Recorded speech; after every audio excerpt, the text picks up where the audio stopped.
पीढ़ी बाद हिंदू हैं। तो हैं तो हिंदू, क्यों नहीं अपने बाप को बाप कहते भाई? क्या शर्म आ रही है अपने पिता को पिता कहने में? राम तो सबके पिता हुए ना, जब हमारे पूर्वज है तो उनके भी होंगे। गोली कांड में जितने भी अपराधी हैं, पुलिस प्रशासन से लेके जितने भी नेता लोग और जो उनके वंशज हैं, वो श्री राम के यहाँ जाने के योग्य हैं ही नहीं। चाहे ममता बनर्जी वो भी जा रही है महाकाल में और बनारस काशी विश्वनाथ में, अखिलेश यादव जी भी जा रहे हैं और आप करते रहे हिंदुओं को, जब इनको नहीं दिखा। जब 1990 में गोलियां चलाने का आदेश, हवा में भी फायरिंग कर सकते थे ना, आंसू गैस की गोली चला सकते थे स्टेट। तो दोस्तों जैसा कि देख रहे हैं कि 22 जनवरी आने वाली है और प्रभु श्री राम की जो अयोध्या है वो पूरी तरह से सज चुकी है। बस इंतजार है उस क्षण का, उस पल का, जब प्रभु श्री राम, हमारे रामलला जो है, विराजमान होंगे और उनकी जो प्राण प्रतिष्ठा की जाएगी, उस वक्त का इंतजार है। तो उसी को चलते मेरे साथ नाथ जी हैं, योगी कौशलनाथ जी महाराज हैं, जो लहराज मंदिर है उसके जो पीठाधीश्वर हैं, उसके महंत हैं। आज इन्होंने वो निमंत्रण की भीख मांग रहे हैं जो गोलियां चलाने से जिन्होंने परहेज नहीं किया, जो भगवान श्री राम को काल्पनिक मानते थे। आज वो कहते हैं कि भगवान श्री राम हैं, साक्षात हैं, विराजमान हैं और हमें कोई निमंत्रण दिया नहीं गया है। तो इसके बारे में क्या कहेंगे नाथ जी? इनसे जानेंगे नाथ जी की क्या राय है। जी तो नाथ जी, जैसा कि आपने भी सुना होगा, देख रहे होंगे आप भी, कि जो कल तक प्रभु श्री राम को काल्पनिक मानते थे, लेकिन आज वो भी उनके आगे सिर झुका चुके हैं, क्योंकि मानना पड़ा है उन्हें। ये सारा देखो जनादेश का खेल है जी। इन्होंने इतने वर्षों से सत्ता में रहकर केवल हिंदू सभ्यता, हिंदू मंदिर और जितनी भी मान्यताएं, उनका तिरस्कार किया। इनकी पुराने वीडियो देखो ना, अभी नए क्यों कह रहे हैं? क्यों ये जनादेश के आगे सिर झुका रहे हैं? इन्हें दिख रहा है कि सत्ता जा रही है। पहले प्रतिकार करते रहे, प्रताड़ित करते रहे हिंदुओं को, जब इनको नहीं दिखा। जब 1990 में गोलियां चलाने का आदेश, हवा में भी फायरिंग कर सकते थे ना, आंसू गैस की गोली चला सकते थे, स्टेट फायर किए। कार सेवकों को मारा, मंदिरों में घुस कर मारा, मंदिरों में घुस कर हत्याएं की हैं। तो तब नहीं दिखा कि भगवान राम हैं या नहीं है? अब दिखा दिया ना स्वयं राम ने कि क्या होता है राम। आज पूरा विश्व राम में हो रहा है। आप देखेंगे देश के वर्तमान जो प्रधानमंत्री है नरेंद्र मोदी जी, तत्कालीन सरकार ने उनके साथ क्या किया था? एक अपराधियों जैसा व्यवहार किया। एक बहुत बड़े राज्य का मुख्यमंत्री, उसको अमेरिका वीजा नहीं देता था। आज पूरा जितना भी संसार है, वहां के राष्ट्राध्यक्ष उनके स्वागत में खड़े रहते हैं। ये किसकी ताकत है? जनादेश की। और जनादेश राम के साथ है। अगर आप राम के नहीं हो तो किसी काम के नहीं हो, और जो राम का है वही हमारे काम का है। तो यही जनादेश था। एक लहर आई थी राम के नाम की, तो काम हुआ। और रही बात निमंत्रण की, निमंत्रण आप देखते हो कि अयोध्या एक क्षेत्र है, उसमें कितने लोग आ सकते हैं? 1 लाख 2 लाख। कितने लोगों को निमंत्रण भेजा गया? हजारों कार सेवक हैं, उनके लाखों परिवार वाले हैं, मिलने वाले हैं, वो भी नहीं जा रहे, उनको निमंत्रण नहीं है। अरे हम अयोध्या जाए नहीं जाए, हम अपने घर को, अपने मंदिर को अयोध्या बना सकते हैं ना एक दिन के लिए। बिल्कुल। तो जो हत्यारे या उनके परिवार या उनके मिलने वाले जो भी लोग हैं, मैं नहीं जानता आप किनकी बात कर रहे हैं, किनको निमंत्रण नहीं आया, अभी तो मुझे पता ही नहीं है। जिनको नहीं आया, पहली बात तो ये कि मंदिर में निमंत्रण की आवश्यकता क्या है? अरे जब भीड़ नहीं हो, लोगों को असुविधा नहीं हो, मन चाहे जब आप जाइए। अरे अभी चले जाओ। भगवान के पास जाने के लिए कोई निमंत्रण की आवश्यकता नहीं है। मंदिर जब एक बार शिलान्यास हो चुका, अब प्राण प्रतिष्ठा हो रही है। शिलान्यास के बाद कितनी बार हो गए हैं ये पूछिए उनसे। शिलान्यास को भी हो गए 3-4 वर्ष, तब से नहीं गए। तब भी तो जा सकते थे, कार सेवा करा सकते थे, कुछ ईंट पत्थर ढोते ना भगवान राम के काम में। लेकिन नहीं, अब प्राण प्रतिष्ठा हो रही तो उसमें निमंत्रण। अरे भैया, किसी के लड़के की शादी थोड़ी ना है, मुंडन थोड़ी ना हो रहा जो निमंत्रण आएगा। मूर्ति प्राण प्रतिष्ठा हो रही है, उसके उपरांत जब आपको सुविधा हो तब जाओ ना। हमें भी जब सुविधा लगेगी कि हम भीड़ में नहीं जाना चाहते, अलग से जाना चाहते हैं, हम अपने हिसाब से जाएंगे। अब थोड़ी ना कहेंगे रामलला निमंत्रण भेजे, और रामलला की तरफ से निमंत्रण भेजने का साहस किसको है?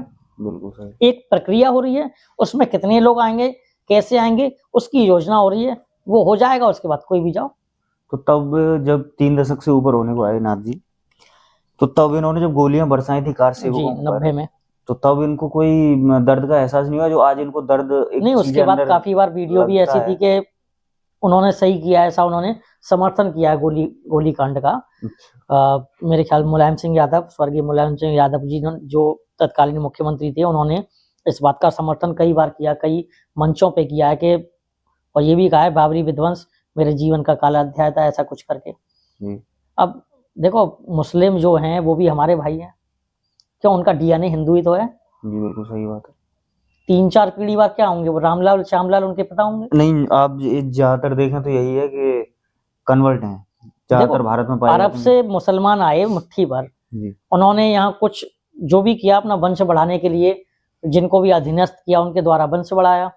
तो इनके जो दादा परदादा या आप ये कौन से जम्मू कश्मीर के फारूक अब्दुल्ला वगैरह, ये भी 3 पीढ़ी बाद हिंदू हैं। तो हैं तो हिंदू, क्यों नहीं अपने बाप को बाप कहते भाई? क्या शर्म आ रही है अपने पिता को पिता कहने में? राम तो सबके पिता हुए ना, जब हमारे पूर्वज है तो उनके भी होंगे। बिल्कुल सही। तो है ना, शर्माना नहीं चाहिए, जनादेश के आगे आप सिर झुकाना चाहिए। और मुस्लिम भाइयों को भी गर्व से कहना चाहिए। बहुत से मुस्लिम कहते हैं, मैंने देखा है फेसबुक पे भी, कि हाँ राम के लिए हम कर लेंगे, कि राम हमारे पिता हैं, चौहान है वो लोग। कुछ लोग चौहान आज भी लगाते हैं मुस्लिम, नहीं लगाते हैं। तो इसमें कोई भी नहीं है। भारत और पाकिस्तान दोनों के मुसलमान जितने भी हैं वो हमारे श्री राम के वंशज ही हैं, हमारे ही भाई हैं। और भूले भटके हैं, हम कहेंगे रास्ता नाप लो अपना, आ जाइए श्री राम के चरणों में सिर झुकाइए। भगवान राम ने भी कहा है, जो शबीत आय आ शरणाई रखिया ताई प्राण की नाई। विभीषण को भी इनने गले लगाया था, सब कुछ रावण के भाई को, तो इनको हम नहीं लगा सकते क्या? बिल्कुल बिल्कुल सही। लेकिन राम के चरणों में सिर झुका के आना पड़ेगा। नहीं नाथ जी, जैसे ये कह रहे हैं ना कि सभी वीआईपी जो बुलाए हैं अपनी पार्टी के या फिर जैसे भी आरएसएस के बुलाए हैं, लेकिन विपक्ष का कोई भी नहीं बुलाया है। ना तो कोई विपक्ष के पास ऐसी शक्ल है जाने लायक? कांग्रेस का, ना कोई जो सपा का, ना बसपा का। नहीं, कोई तो भी इनको किसी जरूरत का क्या है जाने की? वहां जाके देखो, पब्लिक के बीच में इनको जाना नहीं चाहिए। इन्होंने भगवान राम के विपरीत वो भी इनके लगाया था, स्टेटमेंट भी तो रहते हैं। स्टेटमेंट दिया गया कि राम काल्पनिक हैं, जी। हम राम को नहीं मानते। वाल्मीकि जी को मानते हैं, वाल्मीकि रामायण को नहीं मानते। कितने दोगले लोग हैं। वोट बैंक के लिए, हमारे वाल्मीकि भाइयों को खुश करने के लिए महर्षि वाल्मीकि को मानते हैं और कहते हैं रामायण के रचयिता हैं, लेकिन रामायण को हम नहीं मानते। बिल्कुल अरे सही बात। मतलब क्या खाते हो यार? लोग बाग अन्न खाते हैं, समझते हैं, सब दिखा दिया लोगों ने। और जो कहते थे मंदिरों के बारे में गलत, अब आप देख लो, चाहे ममता बनर्जी हो, वो भी जा रही है महाकाल में और बनारस काशी विश्वनाथ में। अखिलेश यादव जी भी जा रहे हैं, और आपके केजरीवाल महोदय जो कहते थे कि मैं बिल्कुल सेकुलर, और पता नहीं क्या क्या, मैं तो नहीं कहना चाहता, लेकिन वो भी जा रहे हैं। सारे मंदिर जाने लग गए ना, सीख गए। कुछ दिन बाद फिर ये कहेंगे कि कृष्ण लालाम आएंगे और मंदिर वहीं बनाएंगे, देखना आप। माता सीता को मानेंगे, लेकिन प्रभु श्री राम को नहीं मानेंगे, उन्हें काल्पनिक बोलते हैं। बस ये होता है दोगला इंसान, केवल वोट बैंक की खातिर और कुछ नहीं है। और कुछ समय में इनका वोट बैंक नष्ट हो जाएगा। मुस्लिम लोग भी इनसे कटेंगे, क्योंकि वो भी समझ रहे हैं जब ये अपने हिंदू भाइयों के नहीं हुए तो इनको क्या होंगे। नहीं, आज समझने लगे हैं आज भी कि लोग और देखो, ये सब विकास वोट बैंक की राजनीति विकास करते हैं। हिंदुत्व के साथ ही है। जहाँ हिंदुत्व का विकास है वहाँ निश्चित रूप से सभी जातियों उपजातियों और सबका विकास होता है, क्योंकि हिंदू शांति प्रिय, सौहार्द चाहता है हमेशा। जियो और जीनो दो की हम कल्पना करते हैं, वसुधैव कुटुंबकम हम मानते हैं। तो जहाँ हिंदू जाता है वहाँ शांति होगी। बिल्कुल। तो इसमें आपकी क्या राय रहेगी ना? उनकी, मेरी राय ये है कि जो भी विपक्ष के लोग सही हैं, हुआ है? नहीं बिल्कुल ठीक हुआ है। अरे ये करते ना, ये मंदिर के लिए आगे बढ़ते, आज इनको नौता नहीं आता। मतलब मैं कोई काम करने जा रहा हूँ, आप लोग रोक रहे हो, अब मेरा काम बन गया, मैं आपको बुलाऊंगा? बिल्कुल नहीं बुलाऊंगा, क्या जरूरत है? तो मलाल मैं नहीं अपने होना काम चाहिए। नहीं मलाल बुलाना नहीं होना चाहिए। चाहिए 3 दशकों बाद। नहीं बिल्कुल नहीं। इनको तो मैं ये कह रहा हूँ कि आगे पुजारी इनको हाथ जोड़ के नमस्कार करें कि रामलला के आप दर्शन करने के योग्य है ही नहीं। पहले योग्य बनो, पहले मन से शुद्धता करो। ये भारी शुद्धता की आवश्यकता नहीं है। जितने भी लोग राम जी के विपरीत रहे हैं, जिन्होंने स्टेटमेंट दिए हैं, या उनके जो वंशज हैं, या गोलीकांड में जितने भी अपराधी हैं, पुलिस प्रशासन से लेके जितने भी नेता लोग और जो उनके वंशज हैं, वो श्री राम के यहाँ जाने के योग्य हैं ही नहीं। उन्हें नहीं जाना चाहिए। अगर जाना है तो प्रायश्चित करना पड़ेगा। एक प्रायश्चित पूजा कराएं सामूहिक रूप से, क्षमा याचना करें पूरे देश के, मैं कह रहा हूँ पूरे विश्व के हिंदू समाज से जो राम को मानते हैं। तुम जो अपराधी हो, भगवान श्री राम के अलावा हम सबके भी अपराधी हो। क्योंकि हमें कितना दुख हुआ जब भी हम ये सुनते हैं या वीडियो हमारे सामने आ जाती है कि राम भक्तों को खींच खींच के मंदिरों में से लाया गया है, गोली मारी गई है और मंदिरों में घुस के मारी गई है। साधु संत लहूलुहान हुए, श्री राम का नारा लगा रहे हैं, उनको मारा जा रहा है। और ये कैसा विवाद नाथ जी के जो बहुसंख्यक हैं इस देश में, उन्हीं के धर्म के एक ऐसे मर्यादा पुरुषोत्तम जो भगवान जिन्हें राम कहते हैं, वही त्रिपाल के नीचे थे, अब तक रहे हैं। और त्रिपाल भी फटा हुआ था जब हम लोग थे 2015 में अभियान चलाया था त्रिपाल बदलने का, जब माननीय आपके अखिलेश यादव जी मुख्यमंत्री थे, लेकिन उन्होंने त्रिपाल नहीं बदला। कोर्ट के द्वारा बदलवाया गया था 2017 के आसपास। आप शायद इसका संज्ञान लें, इन्होंने त्रिपाल तक नहीं बदला था। फटे त्रिपाल में वर्षों रामलला रहे हैं, उसमें बारिश का पानी, आंधी तूफान सब आते थे। लेकिन त्रिपाल बदलने तक की इनकी औकात नहीं है और दर्शन करने के बारे में पूछ रहे हैं। इनको शर्म से मर जाना चाहिए। लेकिन तो दोस्तों देख रहे हैं कि नाथ जी की ये राय है कि जिन्होंने गोलियां बरसाई और कह रहे हैं आज कि हमें निमंत्रण नहीं मिला या फिर हम भी जाना चाहते थे, इंतजार कर रहे हैं निमंत्रण का, तो ये कोई शादी ब्याह का माहौल नहीं,